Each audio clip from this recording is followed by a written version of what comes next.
ছাত্রদের টার্গেট করে খুব কাছ থেকে টিয়ার শেল ছুড়েছিল পুলিশ। এরপরই সিদ্দিকুর টিয়ার শেলে 2 চোখে আঘাত পান। নতুন একটি ভিডিও এমনটাই জানাচ্ছে।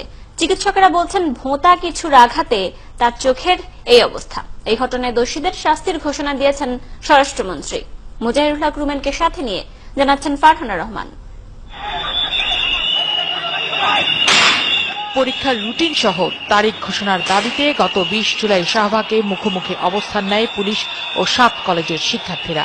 এ সময় খুব কাছ থেকে ছাত্রদের লক্ষ্য করে কাঁদানে গ্যাস ছোড়ে পুলিশ। সাথে সাথেই মাটিতে লুটিয়ে পড়ে নীল পাঞ্জাবি পরা সিদ্দিকুর।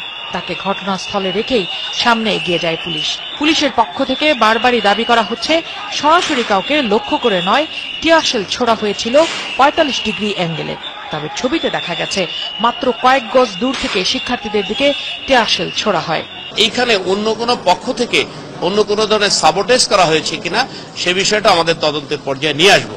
জাতীয় চক্ষু বিজ্ঞান ইনস্টিটিউটের পরিচালকও বলছেন ভোঁতা কিছুর আঘাতেই আহত হয়েছেন সিদ্দিকুর।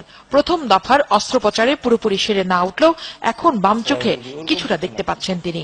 শার্প কোনো উইপন দিয়ে হয় নাই, যেন আমরা সিটি স্ক্যান করেছি, এমআরআই করেছি, এক্সরে করেছি, কোনটাতেই সেগুলো আসে নাই।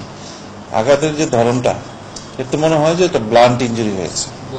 ভোঁতা কিছু দিয়ে খুব ফোর্সফুলি ভোঁতা কিছু দিয়ে ইঞ্জুরি হয়েছে 2 চোখেই।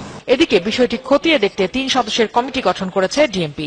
সচিবালয়ে স্বরাষ্ট্রমন্ত্রী জানিয়েছেন দায়ীদের খুঁজে বের করতে প্রয়োজনে আরো একটি কমিটি গঠন করা হবে। তাদের রিপোর্টে যদি আমরা সন্তুষ্ট না হতে পারি আমরা আরেকটি কমিটি করে দেব প্রয়োজন হলে, যে কার গাফিলতি কেন করেছে সেই পুলিশ, কেন এই ধরনের ঘটনা ঘটে, এইটা নিয়ে আমরা সেই কমিটির তথ্য পেলেই আমরা চূড়ান্ত সিদ্ধান্ত নেব।